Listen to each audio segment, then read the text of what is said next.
Nous allons corriger l'exercice 7 du TD20. Donc c'est un exercice sur le théorème de dualité suite-série qui permet de montrer qu'une suite converge à partir de la preuve de la convergence d'une série. Donc on va avoir deux exemples archi-classiques. Le premier, c'est la constante de l'air, qu'on a aussi revu dans le cours. Et le deuxième, c'est la formule de Stirling. On va démontrer le résultat que vous aviez admis dans le devoir maison des vacances de Pâques. Donc, premier exercice, première question. Vous appelez Sn la somme partielle de la série harmonique, donc la somme des inverses des entiers de 1 à n, et un égale Sn moins log de n, et il s'agit de montrer que la suite un est convergente. Donc ça, on l'a revu dans le cours, on sait que sa limite, on appelle ça la constante de l'air. Donc là, on va donner encore une nouvelle preuve de ce résultat. Donc, d'après le cours, pour montrer que la suite un converge, il faut montrer que la série de termes général un plus 1 moins un est convergente. Donc c'est pour ça qu'on vous demande d'abord d'effectuer un développement limité de un plus 1 moins un. Donc si on fait un plus 1 moins un, ça fait Sn plus 1 moins ln de n plus 1 moins Sn plus ln de n. Sn plus 1 moins Sn, ça fait 1 sur n plus 1. Et moins ln plus 1 plus ln de n, c'est moins ln de 1 plus 1 sur n. Donc on fait un développement limité en 1 sur n de chaque terme. Alors ici, 1 sur n plus 1, ça peut faire penser à 1 sur 1 plus x, qu'on connaît. Mais pour 1 sur 1 plus x, x tend vers 0. Or ici, n tend vers plus l'infini, donc on ne peut pas du tout remplacer x par n. C'est là où l'erreur est fréquente. Donc ce qu'on fait, c'est qu'on met 1 sur n en facteur. Il reste 1 divisé par 1 plus 1 sur n. Et ici, donc c'est 1 plus 1 sur x tend vers 0. Donc ici, 1 sur n tend bien vers 0 quand n tend vers l'infini. Ensuite, on voit qu'il faut faire un développement limité à l'ordre 2. Mais comme on va multiplier par 1 sur n, il suffit de faire un développement limité à l'ordre 1. Donc 1 sur 1 plus h, c'est 1 moins h plus un petit taux de h quand h tend vers 0. On substitue 1 sur n à h, quand n tend vers l'infini, ça fait ceci. Donc on peut, parce qu'un sur n tend vers 0. Et donc on multiplie par 1 sur n, on obtient 1 sur n plus 1 égale 1 sur n moins 1 sur n carré plus un petit taux de 1 sur n carré. Ensuite, on écrit 1 ln de 1 plus h quand h tend vers 0 à l'ordre 2. On remplace h par 1 sur n, donc on obtient ceci. Donc c'est encore possible parce qu'un sur n tend vers 0. Et donc ensuite, il faut soustraire ces deux résultats pour trouver un plus 1 moins un. On trouve moins 1 sur 2n carré plus un petit taux de 1 sur n carré. Donc on voit que les termes en 1 sur n ont disparu, c'est pour ça qu'on allait à l'ordre 2. Donc on en déduit un équivalent.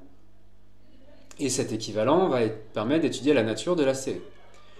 Donc comme 2 est strictement plus grand que 1, la série de Riemann de termes général 1 sur n carré converge. On multiplie par moins 1,5, ça converge encore, parce que moins 1,5 est une constante. Et donc par comparaison de séries à termes positifs, la série de termes général un plus 1 moins un est convergente. Et d'après le théorème de dualité suite-série, ça prouve la convergence de la suite un. Donc là, attention, on ne peut pas confondre série et suite. Ici, on parle bien de la suite. Et donc, on peut appeler gamma sa limite. On a la somme des 1 sur k de 1 à n moins log de n qui tend vers gamma.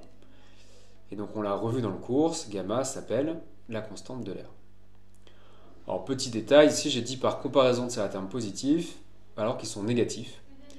Donc, on a vu que ce n'était pas bien grave. Ce qu'il faut, c'est qu'en fait, ça ne change pas de signe. Donc là, c'est tout le temps négatif. En multipliant par moins 1, ce sera tout le temps positif. Et multiplier par moins 1 ne change pas la nature, donc c'est pour ça que c'est pas un souci. Alors deuxième exemple, aussi très classique, on va montrer qu'il existe une constante c strictement positive, telle que n factoriel est équivalent à cette suite. Et dans le devoir maison des vacances de Pâques, vous avez montré que c égale racine de 2pi, grâce aux intégrales de Wallis. Donc ici on va montrer l'existence de c. Donc l'énoncé vous suggère de poser xn égale ceci, c'est-à-dire factoriel n divisé par cette suite. Donc on va montrer qu'elle est convergente vers une limite strictement positive. Et là, donc, on vous suggère de faire un développement limité de ln de xn plus 1 divisé par xn, puisqu'ici il y a beaucoup de produits, en passant au logarithme, on va avoir des sommes.